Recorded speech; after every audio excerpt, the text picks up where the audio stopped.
High friends, welcome to Malvani Tadka. आज आपण paneer पराठ्याची recipe बघणार आहोत आणि ती एकदम सोपी आहे। चला आपण साहित्य बघूया। पनीर पराठ्यासाठी आपण साहित्य पाहणार आहोत। मी इथे फ्रेश पनीर घेतले 200 ग्रॅम, ते पाव चमचा गरम मसाला पावडर घेतले, पाव छोटा चमचा, आणि हा अर्धा चमचा मी धणे जिरे पावडर घेतली आहे, आणि हा अर्धा टीस्पून मी आमचूर पावडर घेतली आहे, ड्राय मँगो पावडर। आमचूर पावडर नसेल तुमच्याकडे तर तुम्ही चाट मसाला पण वापरू शकता। हे चवीपुरतं मीठ आहे। हा अर्धा चमचा मी लाल तिखट घेतले, तुम्ही हिरवी मिरची पण वापरू शकता। आणि हे पराठ्याला लावण्यासाठी तूप घेतले, तुम्ही तेल पण वापरू शकता, मी ते तूप वापरणार आहे। आणि ही कोथिंबीर घेतली। पराठ्यासाठी मी इथे गव्हाचं पीठ मळून घेतले। हे खूप जास्त घट्ट नाही किंवा पातळ नाही, हे मीडियम असायला पाहिजे। आणि ह्याच्यामध्ये मी मळताना थोडं तेल आणि मीठ टाकून मळून घेतले। आता इथे मी हे पनीर घेतले आणि हे मीडियम किसणीवरती मी किसून घेणार आहे। आता इथे मी सर्व पनीर असं किसून घेतले बाउलमध्ये, आणि आता मी बाकी मसाले ऍड करणार आहे। आम्ही गरम मसाला घालून घेते,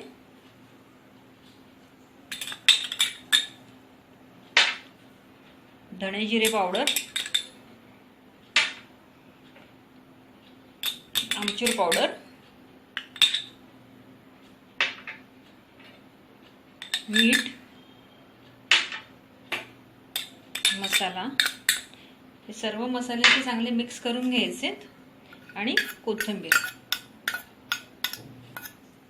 हे सर्व मी असं एकत्र मिक्स करून घेणार आहे। मी ते पनीर आणि बाकी सर्व मसाले असे मिक्स करून घेतलेत, म्हणजे आपलं स्टफिंग पराठ्याचं इथे रेडी झालंय।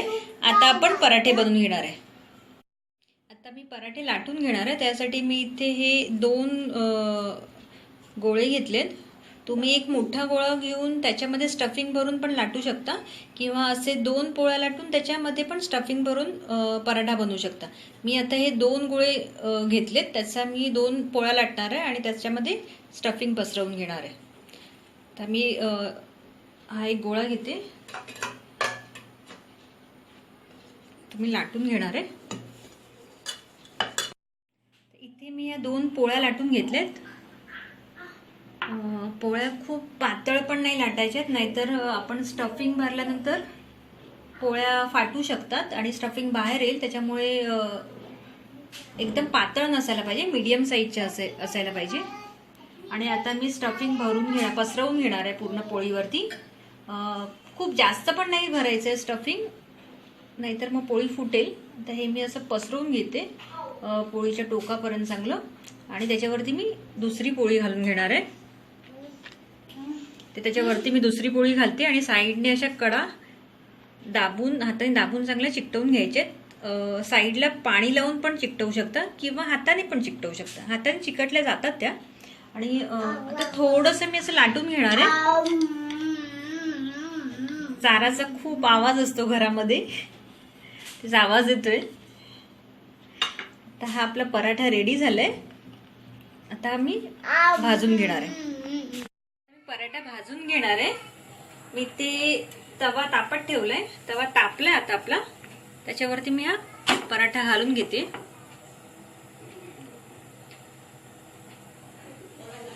1 मिनिट मी चांगला एका साईडने शेकून घेणार आहे। दुसऱ्या साईडने पण भाजून घेतलंय।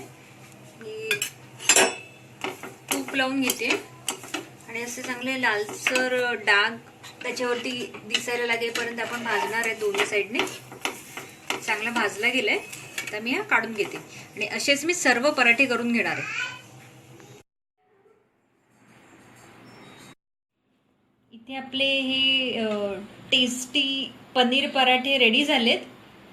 मी 200 ग्रॅम पनीरमध्ये माझे इथे 4 पराठे झालेत। मी स्टफिंग असे बऱ्यापैकी भरले त्याच्यामध्ये। जर स्टफिंग कमी असेल तर त्याला एवढी टेस्ट नाही लागणार, तुम्ही स्टफिंग असं बऱ्यापैकी भरायचंय। आणि हे आपण टमॅटो सॉस, दही किंवा लोणचं असं कशाबरोबर सर्व करू शकता। आणि टिफिनला देण्यासाठी अगदी छान रेसिपी आहे मुलांसाठी आणि एकदम इझी आहे. ही पनीर पराठीची रेसिपी जर तुम्हाला आवडली असेल तर तुम्ही नक्की करून बघा. आणि तुम्ही जर चॅनल सबस्क्राईब केला नसेल तर तो सबस्क्राईब करा, म्हणजे आमच्या नवीन नवीन रेसिपीचे अपडेट्स तुम्हाला इमिडिएटली मिळतील. आणि ही रेसिपी बघितल्याबद्दल थँक्यू.